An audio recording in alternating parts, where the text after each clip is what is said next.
El siguiente programa es para todas las edades. No contiene escenas de sexo o violencia. Es apto para toda la familia. Cuenta con el sistema Closed Caption y es financiado con recursos del Fondo Único de TIC. En esta emisión de Así Avanza el Cambio, el influencer Beto Coral regresó a Colombia tras ser detenido y deportado por los Estados Unidos. Conozca los detalles de su llegada al país. El gobierno adjudicó el Hospital de la Paz, un proyecto que brindará atención especializada y reparación a las víctimas de violencia sexual. El presidente Petro convocó a los colombianos a movilizarse este 20 de julio. Será su último discurso ante la ciudadanía como mandatario de los colombianos. El Estado pidió perdón al periodista Holman Morris y a su familia. Reconoció su responsabilidad por la persecución ilegal del extinto DAS. Y tenemos más en Así Avanza el Cambio.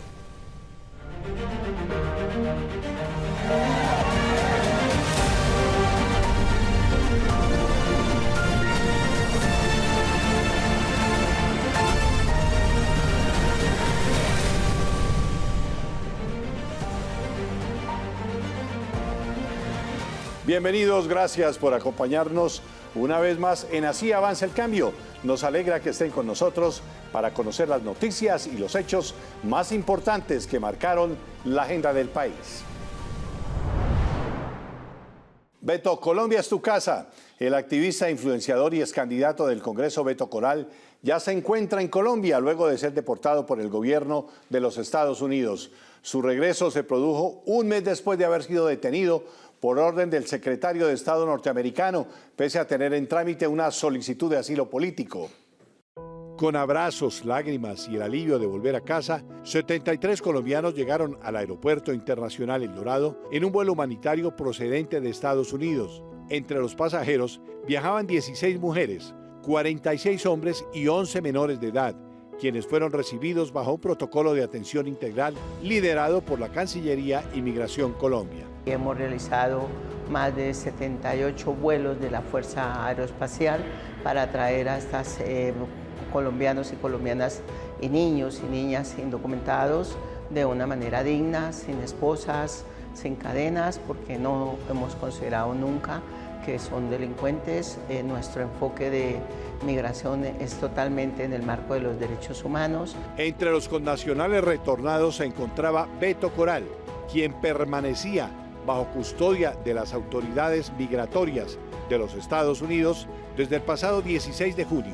La Cancillería informó que realizó seguimiento permanente a su situación y coordinó, junto con Migración Colombia, las acciones necesarias para garantizar su regreso al país, con acompañamiento institucional y medidas de protección. Las ideas nunca se encarcelan. Primero que todo, la dignidad. He renunciado a cualquier posibilidad de un asilo político en los Estados Unidos. No puedo referirme a los detalles de mi detención, puesto que en estos momentos lo único que quiero es sacar de forma urgente a mi familia de ese país. Tras conocerse el regreso de Beto Coral, el presidente Gustavo Petro destacó a través de su cuenta en la red social X que el activista llegó a Colombia sin cadenas y aseguró que la prioridad de la política exterior debe ser la prioridad de los colombianos en el exterior, independientemente de su situación migratoria. El presidente trinó: ha llegado Beto Coral sin cadenas. Todo presidente que dirija este país debe saber que en Colombia la política internacional es lo primero, es la comunidad colombiana, no importa sus papeles en cada país. Que no lleguen colombianas y colombianos decentes encadenados a Colombia. El gobierno informó que durante esta administración 16.000 colombianos han retornado al país con apoyo institucional. Solo entre 2025 y 2026 se coordinaron 187 vuelos humanitarios, de los cuales 142 procedieron de los Estados Unidos, permitiendo el regreso seguro de 13.907 connacionales. Salud en paz. El gobierno nacional dio un nuevo paso en la reparación integral de las víctimas del conflicto armado. El presidente Gustavo Petro encabezó la adjudicación del Hospital de la Paz, un proyecto que brindará atención especializada a víctimas de violencia sexual y que va a fortalecer el acceso a servicios de salud con enfoque en reparación y garantía de derechos. Daniel Bernal nos cuenta los detalles. El gobierno nacional presentó el Hospital de la Paz, un proyecto que busca fortalecer la atención integral a las víctimas de violencia sexual en el conflicto armado y avanzar en las medidas de reparación con un enfoque centrado en la dignidad, la garantía de derechos y la no repetición. Esto se ha repetido no sé cuántas veces, ministro de Salud en Colombia, no sé cuántas. Cada guerra civil, cada acuerdo de paz, cada guerra civil, son como 40 guerras civiles. Pocas fueron a muerte. Pocas dijeron destripar al contrario y lo hicieron. Solo ahora es que estamos viendo qué significa destripar el contrario, pero no por la frase famosa de ahora, sino que ya lo vimos y lo vivimos. Ubicado en Cumaral Meta, el Hospital de la Paz será la sede del Hospital San Juan de Dios y ofrecerá atención especializada para víctimas de violencia sexual, además de servicios de salud materno-infantil. El proyecto beneficiará a cerca de 5 millones de habitantes de la Orinoquía, la Amazonía y departamentos cercanos a la región andina. ¿Qué hacer para que este hospital tan hermoso que usted haya diseñado alguna vez las personas aquí, las personas que necesitan el hospital, las personas llaneras, porque quedó en los llanos, las víctimas de la violencia que ojalá cesen en su número, puedan visitarlo? De médicos del Hospital San Juan, médicas, enfermeras, enfermeros del San Juan de Dios, ya allá en la planta del Hospital de la Paz, puedan atender a las personas. Durante el acto, el presidente Gustavo Petro afirmó que es necesario fortalecer la institucionalidad para acelerar la reparación integral de las víctimas del conflicto armado y garantizar que las medidas de justicia respondan de manera más oportuna a quienes han sufrido las consecuencias de la violencia. Yo he hecho las cuentas matemáticas de cuánto vale la reparación y me dan 200 años, 300 años. Al camino que vamos y eso que yo aceleré. Entonces van a morir primero las víctimas que lograr la reparación será hereditaria, ¿ya para qué? No al despojo. Ante las denuncias sobre presuntos intentos de despojo de tierras, el presidente Gustavo Petro ordenó agilizar la entrega de escrituras a campesinos beneficiarios de la reforma agraria. Lo que tenemos es unos anuncios y unos hechos ya denunciados públicamente para intentar recuperar las tierras que no les pertenecen sino al campesinado a los cuales le hemos dado esa tierra bajo la ley, no contra la ley. Y son sus legítimos poseedores o propietarios de acuerdo a el proceso de escrituración que debe acelerarse en estos días. El superintendente y ministro nuevo de Justicia tienen que en estos días acelerar al máximo la escrituración de predios. No dejar unos predios en proceso para que la mafia vaya a recuperarlos. Perdón, Holman. El Estado colombiano reconoció su responsabilidad internacional por la persecución de la que fueron víctimas el periodista Holman Morris y su familia en los años 2004 a 2009. En un acto de reparación simbólica, el presidente Gustavo Petro, en nombre del Estado colombiano, les pidió perdón. El Estado colombiano pidió perdón al periodista Holman Morris, a su esposa Patricia Casas y a sus hijos Daniela y Felipe por los seguimientos ilegales, interceptaciones telefónicas, amenazas y hostigamientos de los que fueron víctimas por parte del extinto Departamento Administrativo de Seguridad, DAS, entre los años 2004 y 2009. La ceremonia se realizó en la Casa de Nariño como cumplimiento del acuerdo de solución amistosa suscrito tras la sentencia de la Corte Interamericana de Derechos Humanos en el caso Holman Morris y familia contra el Estado colombiano. Me toca hablar a nombre del Estado. Y es el Estado, no solo el gobierno, el que tiene que pedir perdón. Y dentro del Estado, las personas individuales, concretas, que cometieron los delitos contra la familia Morris. Dentro de la teoría del perdón, palabra algo religiosa, dentro de la teoría de la reconciliación, que es un perdón social y no divino, humano. Dentro de esa teoría que tantos filósofos han hablado, Derrida, por ejemplo, pues tiene que haber un perdón real, verdadero, una reconciliación verdadera. Si no, la falsedad lleva a la repetición. Durante el acto, el presidente Gustavo Petro reconoció que el Estado vulneró derechos fundamentales de la familia Morris Casas, entre ellos la integridad personal, la libertad, la honra, la libertad de expresión, la protección de la familia y las garantías judiciales, como consecuencia de las actuaciones ilegales adelantadas por el antiguo organismo de inteligencia. El mandatario aseguró que el reconocimiento busca contribuir la reparación de las víctimas y fortalecer las garantías para el libre ejercicio del periodismo en Colombia. Acepto el perdón, claro, que no resarcirá el daño que se nos ha hecho. Acepto el perdón bajo las condiciones de no repetición. Se pueden haber tenido diferencias, controversias, pero nunca se llegó a los límites que llegó el DAS en los tiempos de Uribe Vélez contra la prensa en este país. Holman Morris y su familia aceptaron las disculpas ofrecidas por el Estado y reiteraron el llamado para que hechos como la persecución contra periodistas y defensores de derechos humanos no vuelvan a ocurrir en Colombia. El acto hace parte de las medidas de reparación ordenadas dentro del proceso adelantado ante el Sistema Interamericano de Derechos Humanos.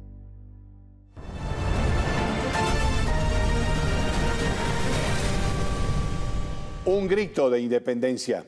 El presidente Gustavo Petro convocó a los colombianos a llenar las calles y plazas del país este 20 de julio.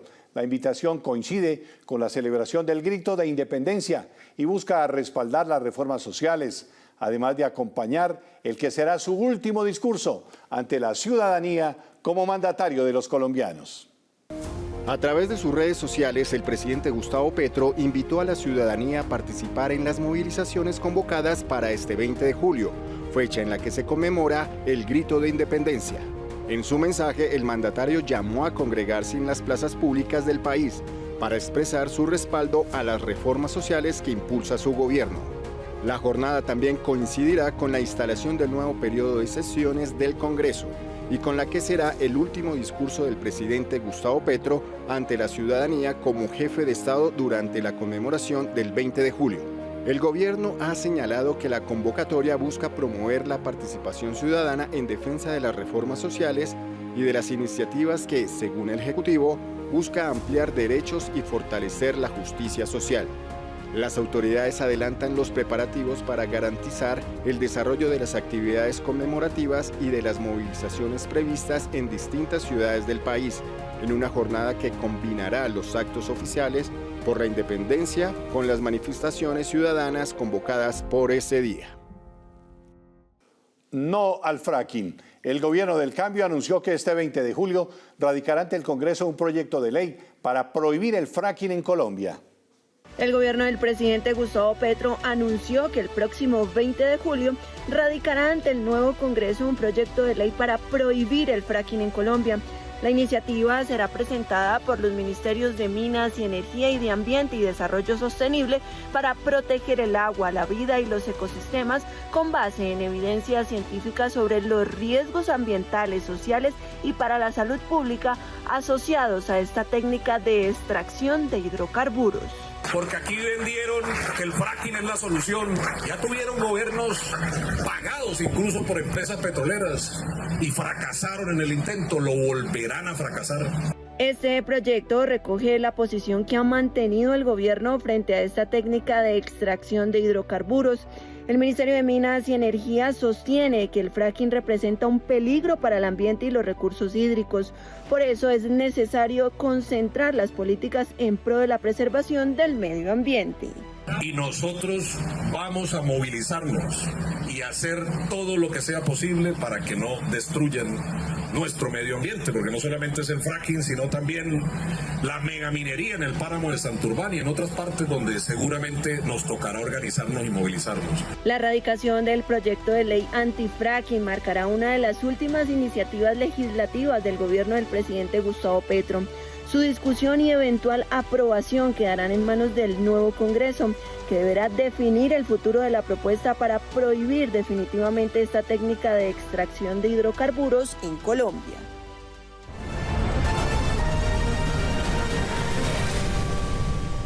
La economía va bien. El Ministerio de Hacienda entregó el balance ante el pueblo con un desempleo de 8.1%, inflación de 5.8% y menor deuda pública. El informe del ministro de Hacienda muestra los resultados que reflejan un crecimiento económico sostenido. Supera el pronóstico para América Latina, disminución de la pobreza y la desigualdad. El desempleo bajó a niveles históricos, llegó a 8.1%. La inflación general pasó de 13.3% en el 2022 a 5.8% en junio de 2026. Se mejora así el ingreso de las familias colombianas, su capacidad adquisitiva y calidad de vida. La economía colombiana es una de las economías más fuertes y en desarrollo en América Latina. El informe del ministro de Hacienda revela en detalle cómo el gobierno saliente priorizó recursos para garantizar derechos como educación, salud, defensa, trabajo y protección social. Iniciamos el siglo con una tasa de desempleo del 15% y hemos llegado a la tasa de desempleo del 8.1%. Este es uno de los grandes logros económicos del gobierno y representa una evidencia de una economía en desarrollo, una economía en crecimiento y un reflejo en la sociedad en la medida en que tenemos hoy un nivel de desempleo cada vez menor.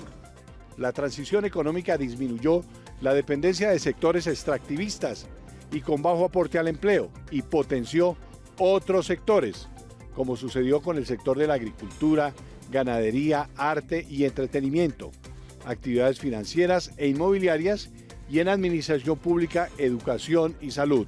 La agricultura, que ha sido uno de los sectores que más le interesan al gobierno y que pretendemos estimular de manera sustancial, creció al 11.2%, mientras que habíamos proyectado un crecimiento del 7.0% en el Plan Nacional de Desarrollo.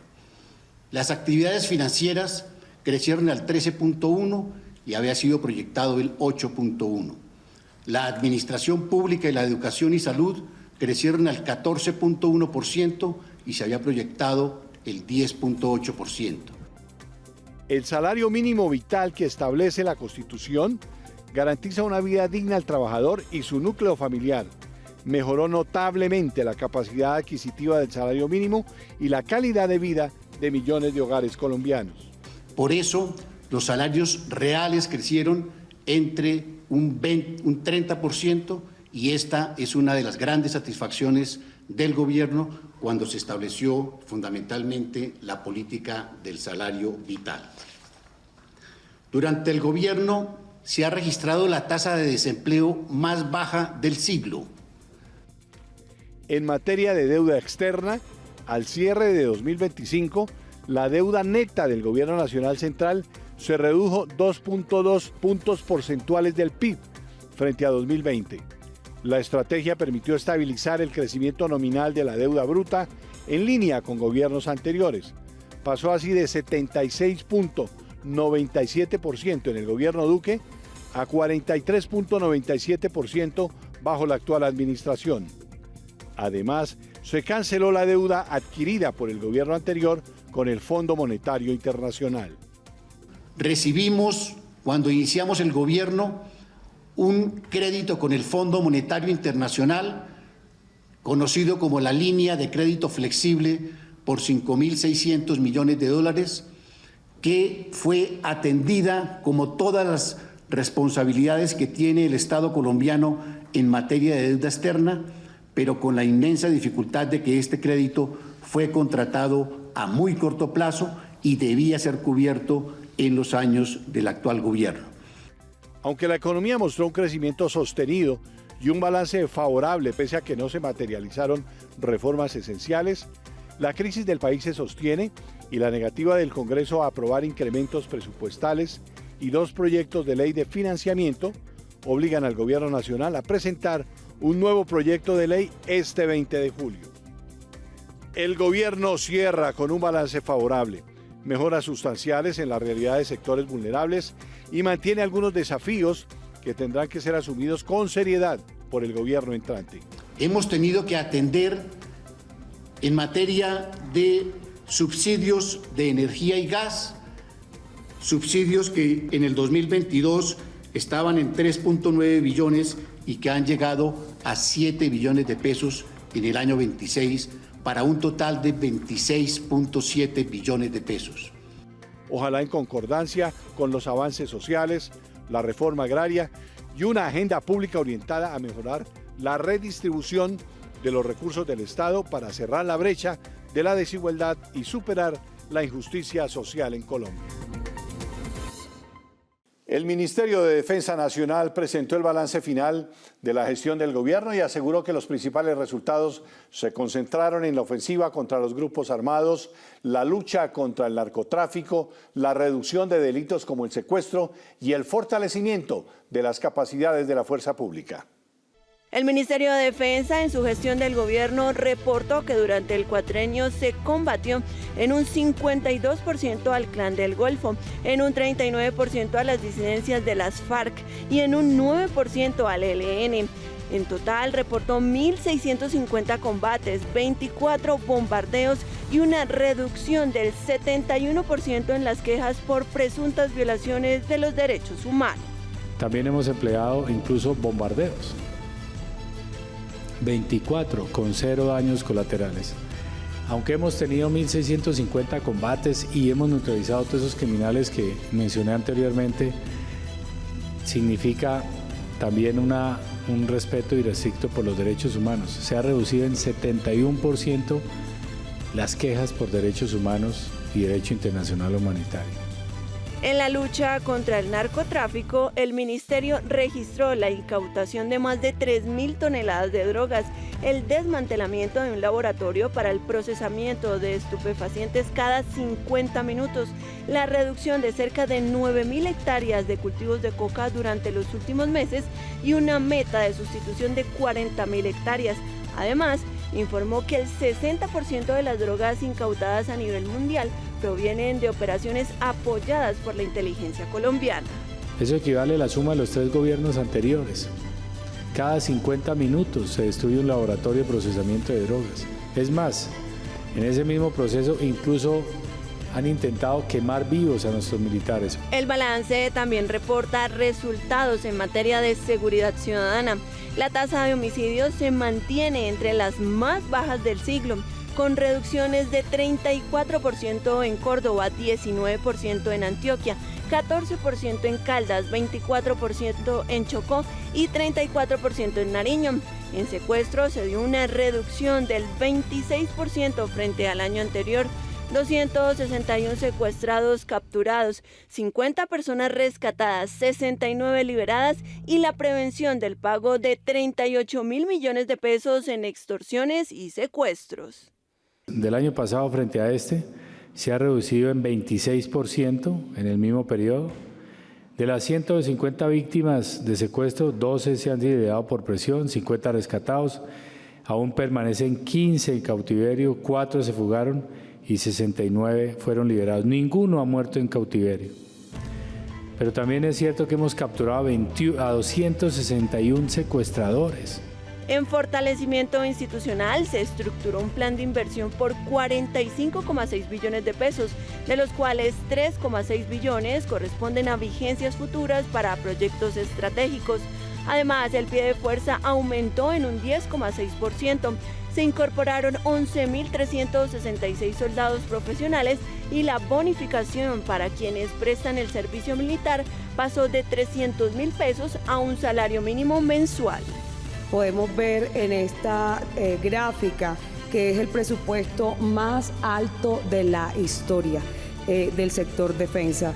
Y en materia presupuestal se alcanzó el presupuesto histórico de 66.2 billones de pesos en el 2026, con un crecimiento acumulado del 28,2% entre el 2016 y el 2026, y una participación promedio del 3,3% del PIB, garantizando así la sostenibilidad de las capacidades operacionales. El ministerio también informó que dejó financiado un plan de modernización de capacidades por 13 billones de pesos, que incluyen la adquisición proyectada de 47 aeronaves, 33 helicópteros, 94 buques, 119.000 fusiles, 16.000 radios, 752 sistemas antidrones y nuevos vehículos blindados, además de recursos para fortalecer la inteligencia, la ciberdefensa, las comunicaciones y la protección de la fuerza pública durante los próximos años. Con un resumen de gestión centrado en la protección ambiental y la transición energética, el Ministerio de Ambiente evidenció que el gobierno cierra su gestión con avances en reducción de la deforestación, la ampliación de áreas protegidas y el fortalecimiento de la política ambiental del país. El Ministerio de Ambiente presentó el balance del gobierno superando varias de las metas del Plan Nacional de Desarrollo. Entre los principales resultados reportó una reducción acumulada del 36,7% de la deforestación entre 2022 y 2025, la restauración de más de 693.000 hectáreas de ecosistemas estratégicos y un incremento del 96% en la asignación presupuestal del sector frente al gobierno anterior. La reducción de la deforestación, y ahí quiero hacer un énfasis muy específico, la reducción de la deforestación durante este periodo de gobierno alcanzó metas históricas, que acumula en los 4 años de nuestro gobierno menos 36,5% de reducción de la deforestación, y esto lo hemos hecho de la mano de 27.000 familias, fundamentalmente en el arco amazónico. Además, destacó la creación de la Reserva Corazón del Mundo, que protege 1,5 millones de hectáreas de la Sierra Nevada de Santa Marta, el avance para proteger 48,3 millones de hectáreas del bioma amazónico, la destinación de 1,4 billones de pesos para la recuperación de la Amazonía y el Chocó biogeográfico durante la próxima década, y la actualización de las políticas nacionales de agua y educación ambiental después de 25 años. El presidente Gustavo Petro casi que duplicó el presupuesto durante estos 4 años en promedio de manera comparativa con el gobierno inmediatamente anterior. Esto, por supuesto, demuestra cuál es la relevancia que este sector tuvo para este gobierno. En transición energética, el balance señala que el país termina el cuatrienio con 80% más proyectos de energías limpias, 500% más kilómetros de líneas de transición licenciadas, más de 1.000 kilómetros autorizados para transportar energía, una reducción del 70% en los tiempos de licenciamiento para proyectos solares y eólicos y nuevos marcos regulatorios para energía geométrica y eólica costa afuera. Porque recordemos que no es posible la transición energética si no tenemos la conducción, el transporte de la energía limpia que se produce. Por eso este gobierno hizo un esfuerzo enorme en lograr el licenciamiento de las líneas de transmisión.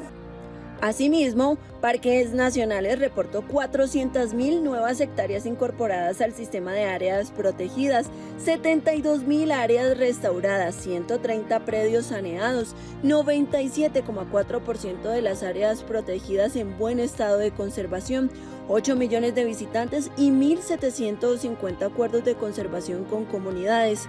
El IDEAN informó que abrió cerca del 90% de sus datos al público, fortaleció su red con más de 2.700 estaciones de monitoreo y elevó al 99% la disponibilidad de sus servicios de información. mayor importancia a nivel global y seguimos con el proceso de Tochecito y el Patía. Sin embargo, 80.000 hectáreas más están siendo protegidas por las reservas de la sociedad civil. Estos ciudadanos superiores que deciden cuidar la biodiversidad en sus predios privados. Más de 500 personas se acercaron a parques nacionales, que representa un incremento superior al 50% de las solicitudes históricas que hemos tenido. El balance del sector también resalta la creación de 8 entidades territoriales indígenas, el reconocimiento de estas comunidades como autoridades ambientales, la realización de la primera conferencia internacional para la transición más allá de los combustibles fósiles y la expedición de 167 normas ambientales.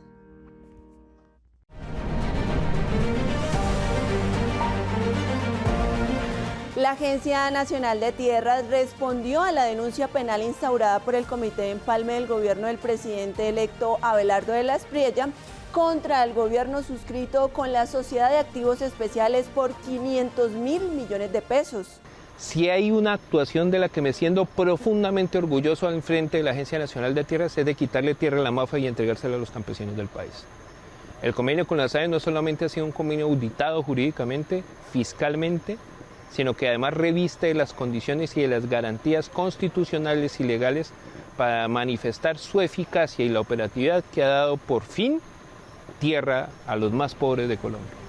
El director de la ANT, Juan Felipe Harman, aseguró que el acuerdo cuenta con respaldo jurídico, fiscal y constitucional y que él mismo ha permitido recuperar predios provenientes de estructuras criminales para destinarlos a familias campesinas dentro de la reforma agraria. Hoy, con este manto de duda, lo que se está buscando abiertamente y de manera regresiva es devolverle la tierra a la mafia. El pago que nosotros le hicimos a la Sociedad de Activos Especiales no ha funcionado de una manera mejor que como un fondo de garantías frente a cualquier decisión judicial sobre la relación de esas fincas, para que en un escenario de un revés jurídico se devuelva la plata equivalente a la tierra y no la tierra, y por el contrario se revista la situación jurídica de los campesinos y de las campesinas a lo largo y ancho del país.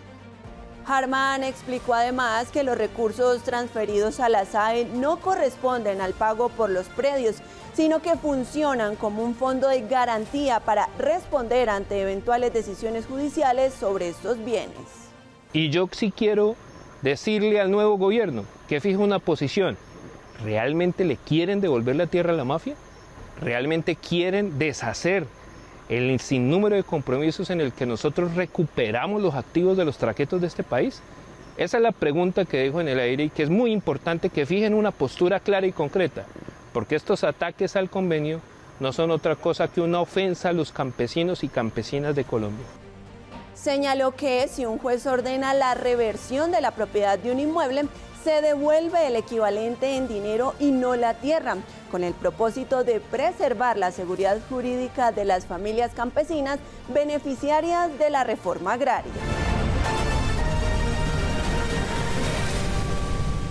El movimiento sindical fue reconocido por el Gobierno Nacional como sujeto de reparación colectiva.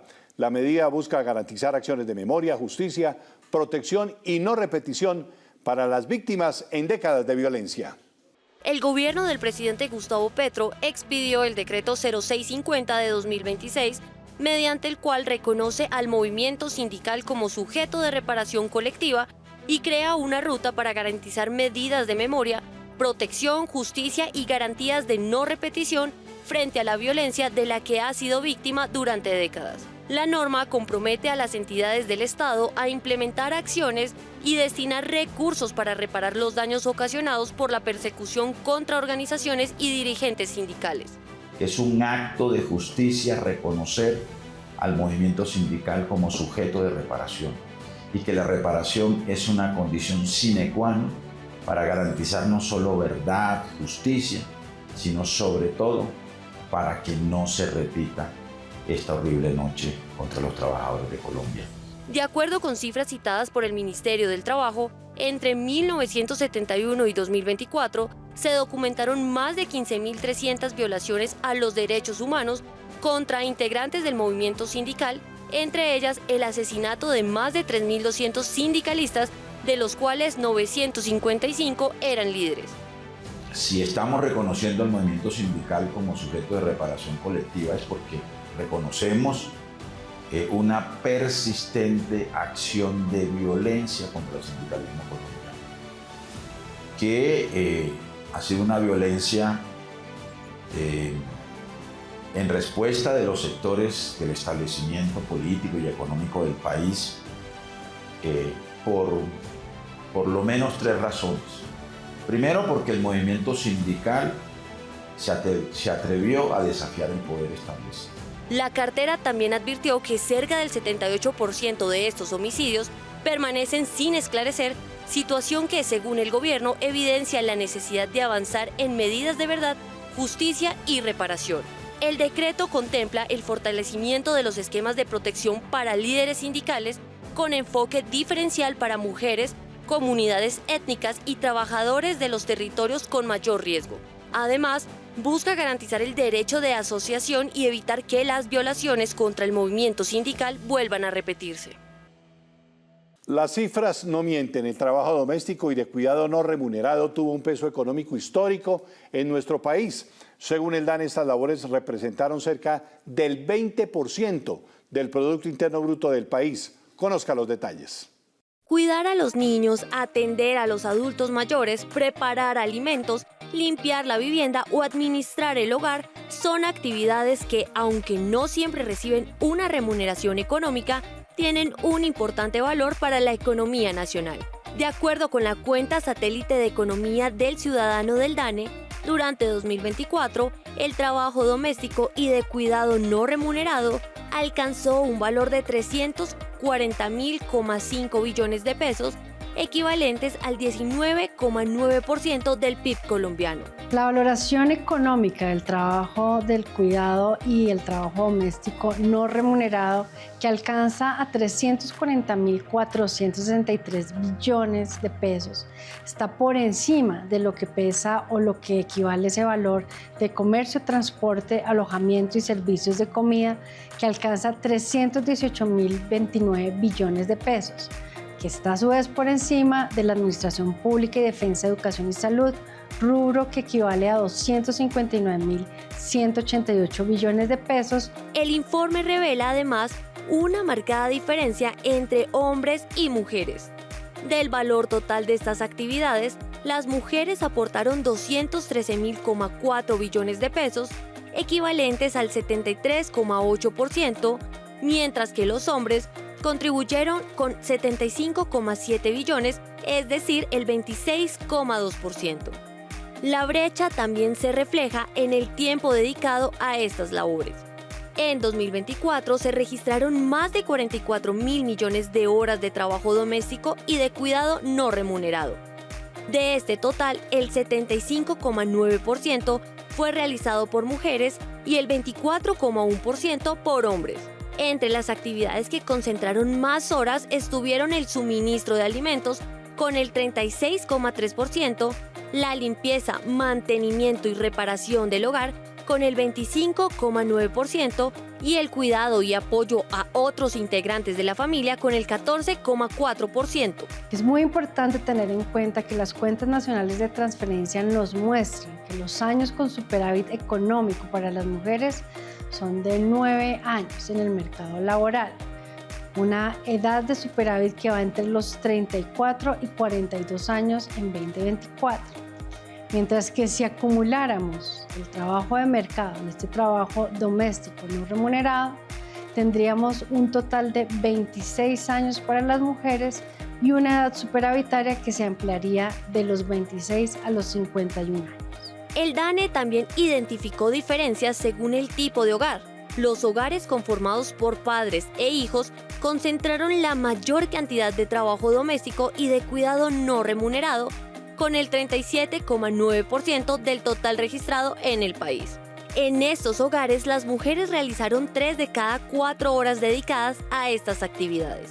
La proporción aumenta en hogares extensos y en aquellos con jefatura femenina. Las cuentas nacionales de transferencia de tiempo muestran que esta brecha permanece durante todo el ciclo de vida.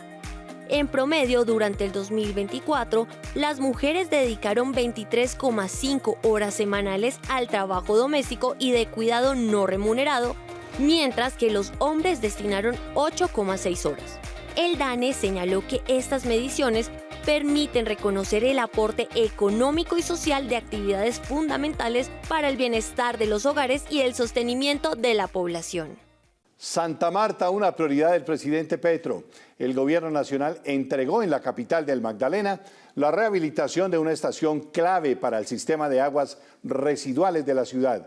La obra beneficia a cerca de 800.000 personas y hace parte de un plan integral de inversiones en agua, saneamiento y vivienda. Con la rehabilitación de la estación de bomberos de aguas residuales norte, 800 familias en Santa Marta tendrán mejores condiciones de saneamiento básico y alcantarillado. Esta obra, realizada con una inversión superior a los 30.275 millones de pesos, es financiada en su totalidad por la nación. La intervención permitirá fortalecer el servicio, prevenir afectaciones por reflujo de aguas residuales y mejorar las condiciones ambientales y de salubridad para los habitantes del distrito. Además, hace parte de un plan más amplio de inversiones en agua y saneamiento básico para Santa Marta, que durante el gobierno del cambio supera los 3,38 billones de pesos. De otro lado, se suman acciones para mejorar las condiciones de vivienda de las familias samarias, con más de 6.400 soluciones habitacionales entre títulos de propiedad, subsidios y mejoramiento.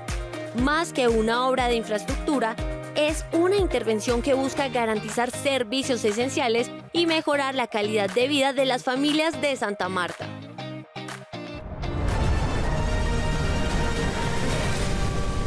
Doctor Jorge Iván Ospina, interventor de la nueva EPS. Hoy deme un perfil de cuál es la nueva, cómo está la EPS, la nueva EPS. ¿Qué tanto, cuánta gente atendemos, cuánta gente tenemos de plata? ¿Qué es la nueva EPS?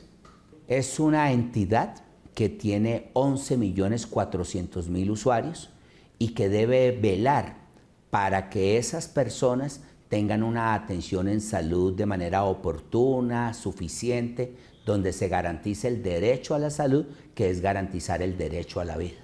¿Cuál es el principal problema que usted enfrenta? Uno, tal vez matriz de muchos otros, sistemas de información.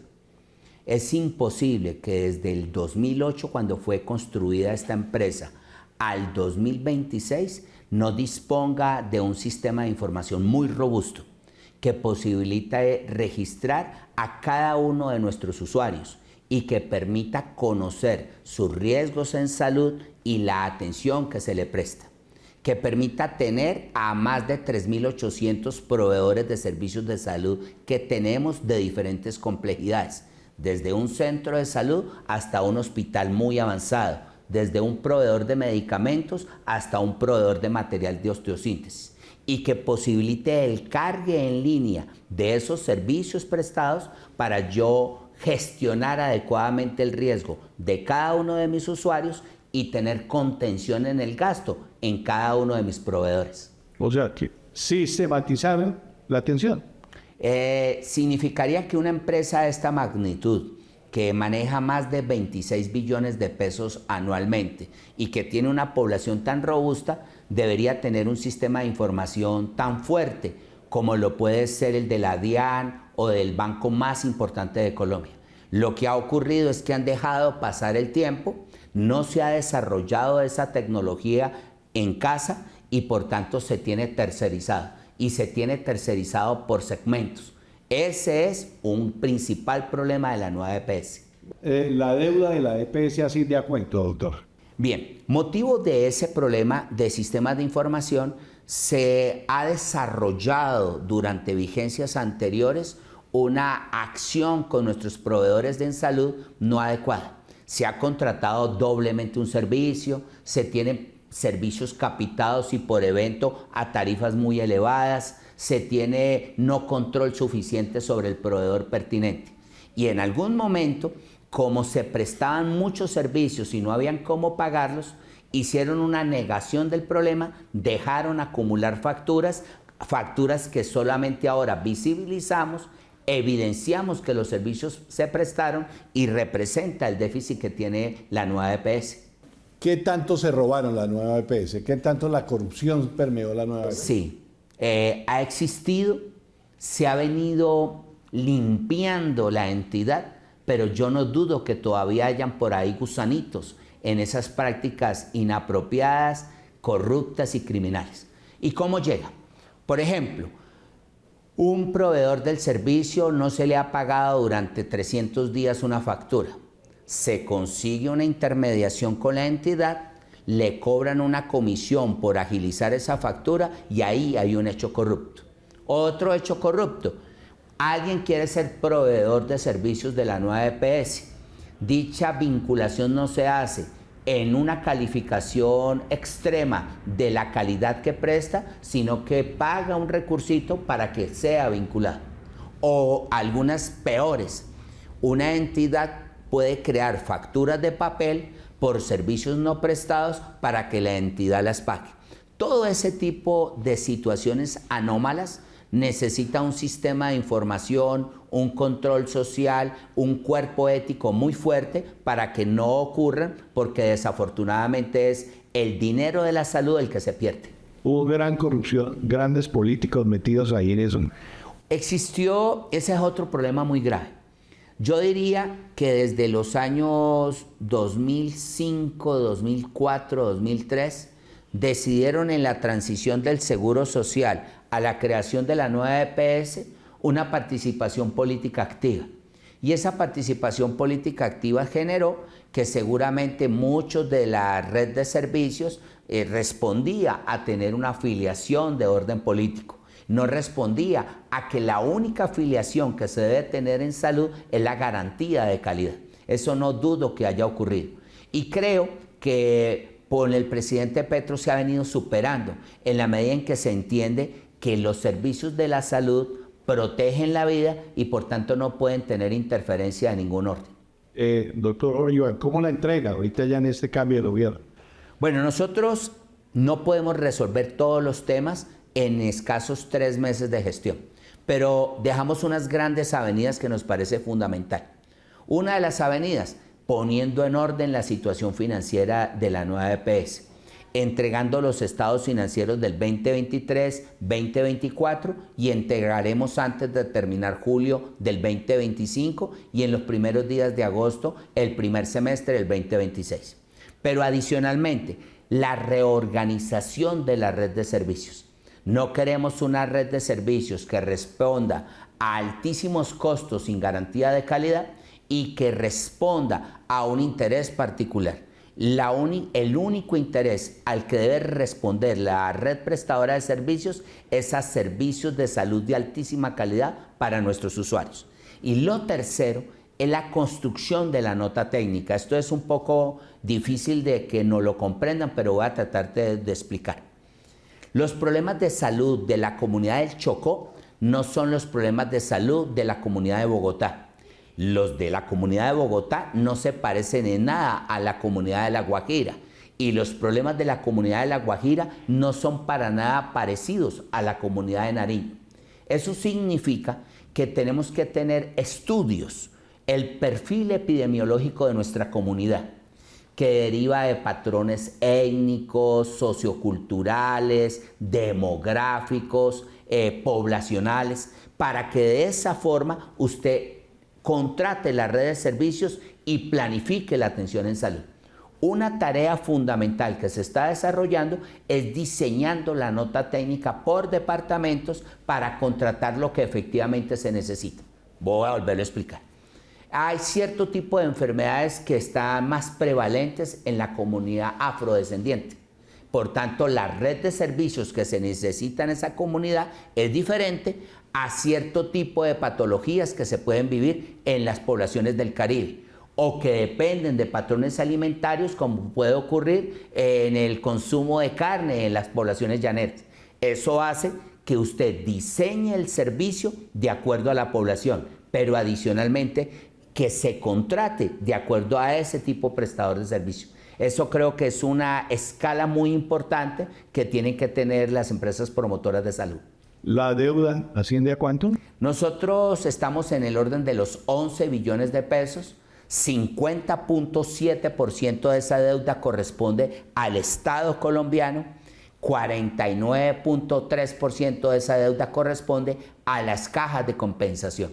La información que hemos recibido por parte del señor presidente es que se honra esta deuda y que nos colaborarán en pagar esta deuda. La del Estado. La del Estado. Necesitaríamos que las cajas de compensación, y dado que una proporción muy importante de esa deuda se generó cuando ellos lideraban la empresa, en que adelanten la misma tarea.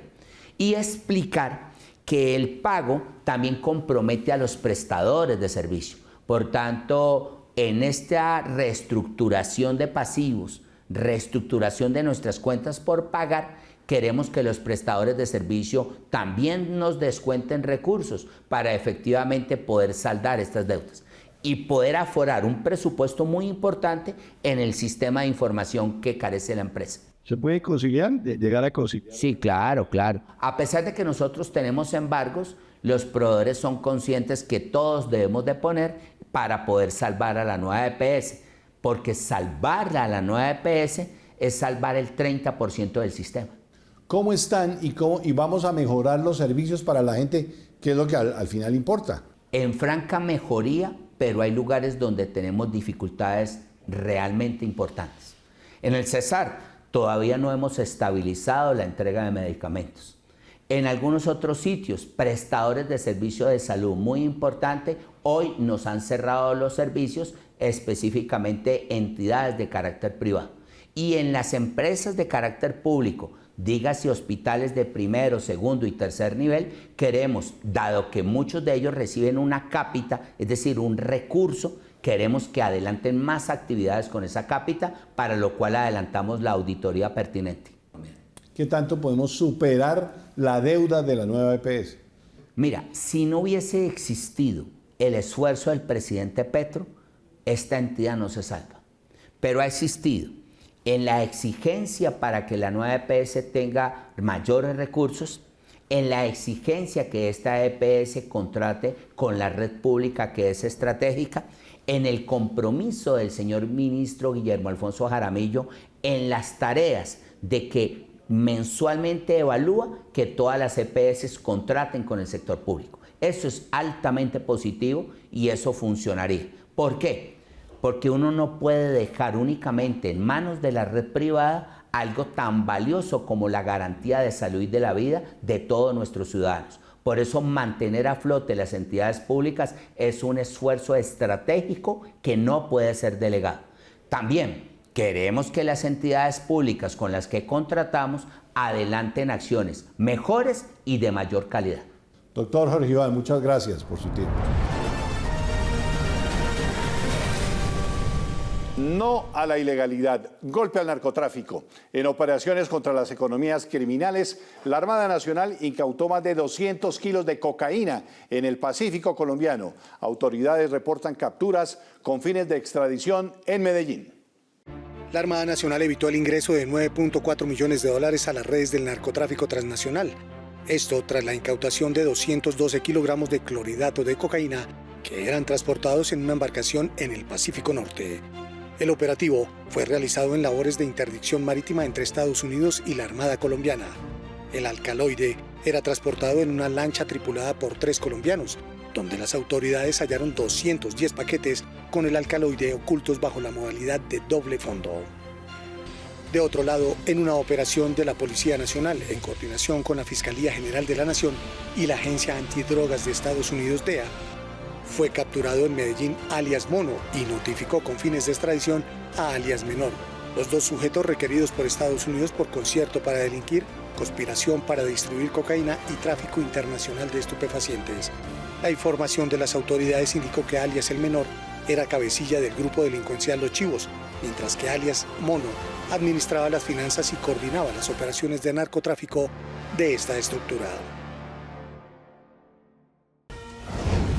Lupa a las noticias falsas con Celso Tete Crespo. Seguimos desmintiendo las versiones falsas más reiteradas durante los 4 años del gobierno del presidente Gustavo Petro. Esta vez sobre las obras de infraestructura, aquí en Así Avanza el Cambio. Durante 4 años, la oposición repitió que el gobierno del cambio no hacía obras, que había abandonado la infraestructura del país, pero los datos oficiales están mostrando una historia muy distinta. Colombia hoy entrega 1.081 kilómetros de red férrea operando, con una inversión cercana a 155 billones de pesos, devolviendo los trenes como una política de Estado. Ahí están el corredor La Dorada-Chiriguaná, el Regiotram de Occidente, el tren de Zipaquirá, el corredor Bogotá-Belencito y el ferrocarril del Pacífico. Después de décadas de abandono, el tren volvió a ser una realidad en Colombia.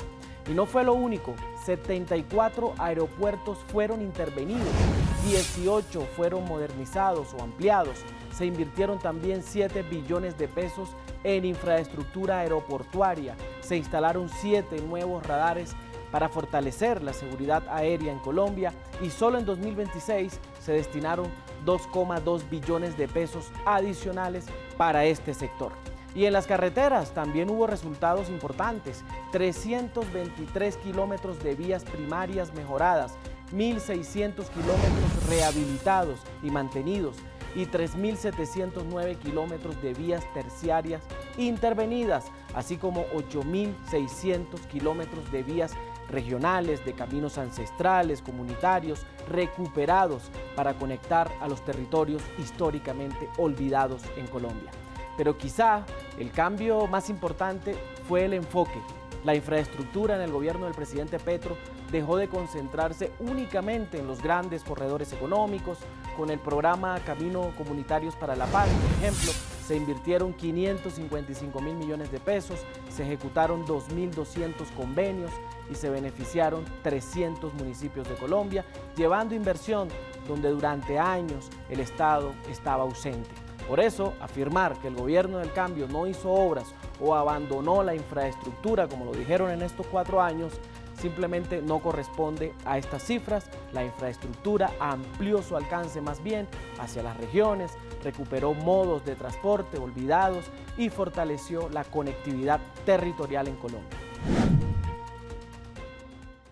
Invitamos a todos los colombianos a la gran marcha en campos y ciudades para el último discurso del presidente Gustavo Petro. Llegamos así al final de esta emisión de Así Avanza el Cambio. Gracias por permitirnos acompañarlos y mantenerlos informados. Los esperamos en una próxima oportunidad con más noticias y avances en la actualidad del país. Hasta pronto.